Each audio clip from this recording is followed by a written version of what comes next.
You're listening to Afterlight Fictions.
One fine evening, a young princess put on her bonnet and clogs and went out to take a walk by herself in a wood. And when she came to a cool spring of water that rose in the midst of it, she sat herself down to rest a while.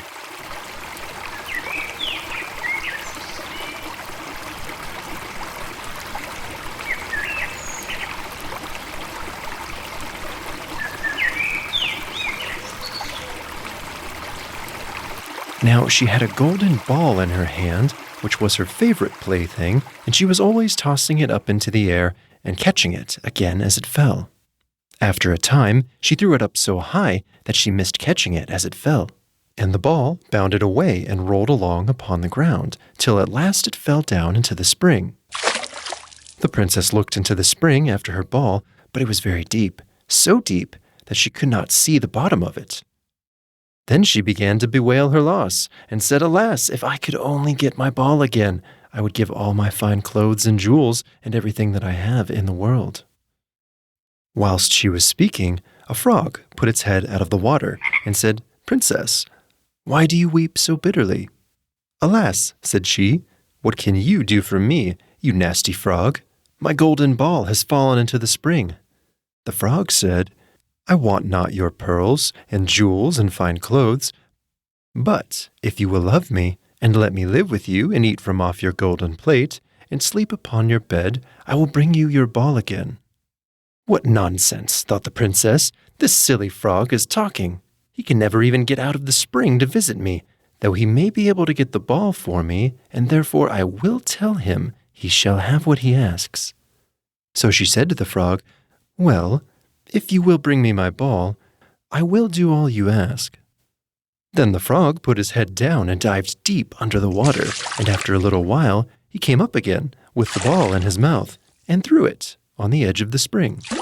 As soon as the young princess saw her ball, she ran to pick it up, and she was so overjoyed to have it in her hand again that she never thought of the frog, but ran home with it as fast as she could.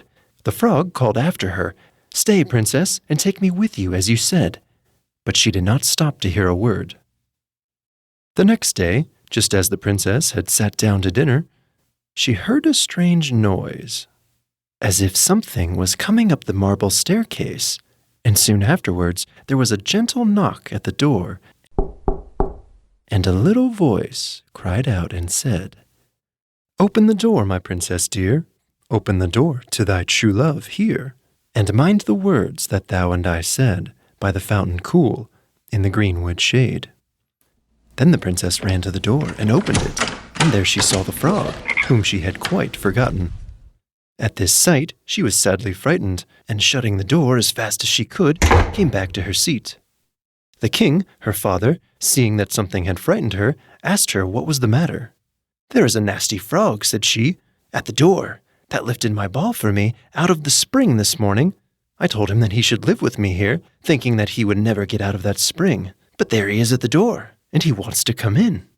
While she was speaking, the frog knocked again at the door and said, "Open the door, my princess dear, open the door to thy true love here, and mind the words that thou and I said, by the fountain cool in the greenwood shade."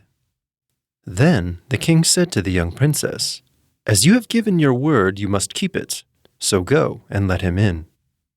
She did so, and the frog hopped into the room, and then straight on, from the bottom of the room to the top, till he came up close to the table where the princess sat. "Pray lift me upon a chair," said he to the princess, "and let me sit next to you." As soon as she had done this, the frog said, "Put your plate nearer to me, that I may eat out of it."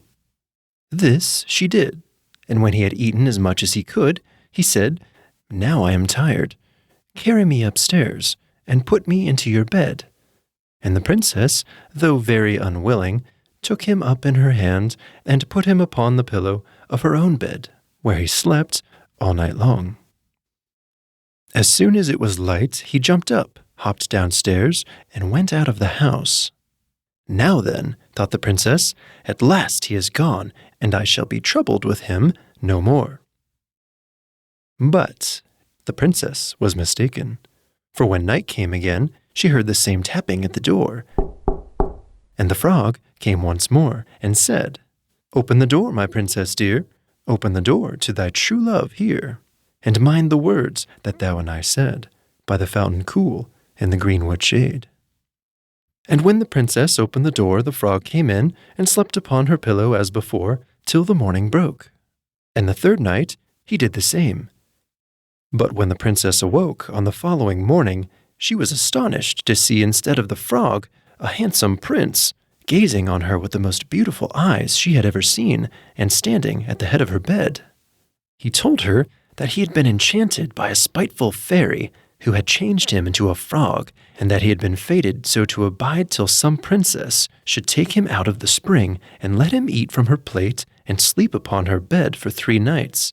"You," said the prince, "have broken this cruel charm, and now I have nothing to wish for but that you should go with me into my father's kingdom, where I will marry you and love you as long as you live."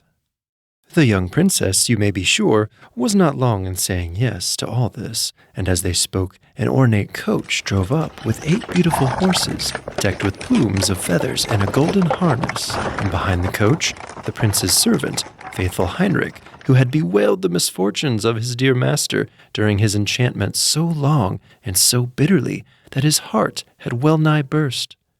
They then took leave of the king and got into the coach with 8 horses, and all set out full of joy and merriment for the prince's kingdom, which they reached safely, and there they lived happily a great many years.